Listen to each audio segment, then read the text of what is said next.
What's going on, Cougar fans? Peter Borkowski here on the Cougar Sports Network, bringing you yet another edition of Coaches Weekly. Once again, I'm joined by head coach of CUC men's volleyball, Coach Manos.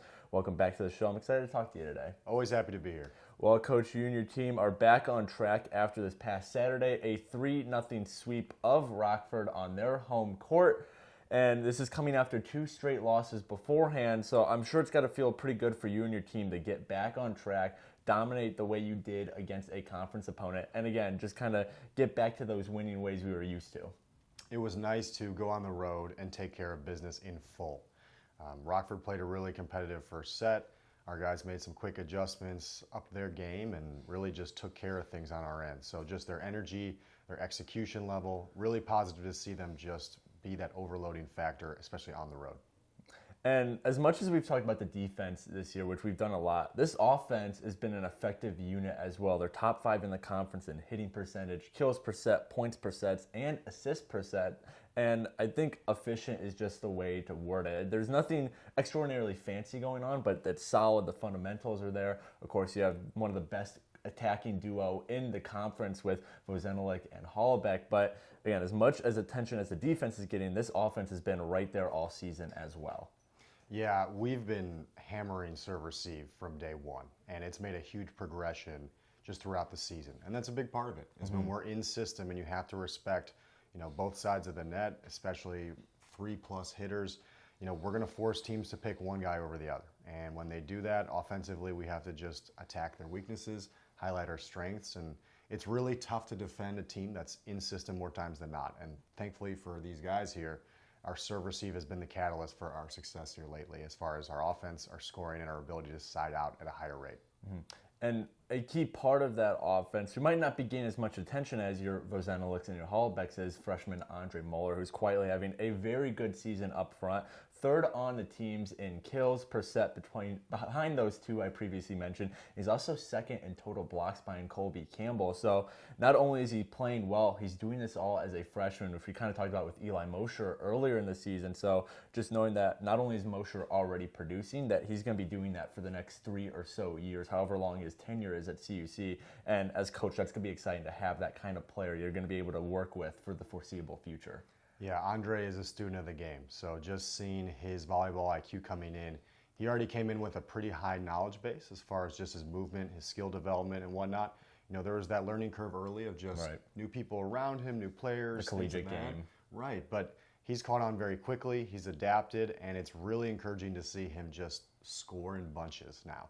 So just having that opportunity, finding his rhythm and tempo and connection with our offense here, he's someone that defensively teams do have to worry about just because of his discipline. But now that he's offensively getting more involved and just being a bigger scorer, he's quietly someone who makes a really big impact on the court, even though he might not be an out loud personality. He just is so consistent with his play, and that goes a really long way.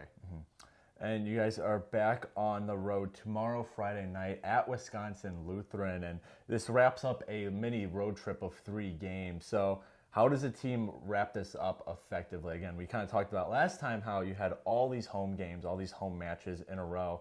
Now you're finishing up this 3-game road trip, which you're 1-1 so far on. What needs to happen tomorrow night to wrap that up 2-1 on the 3-game road trip?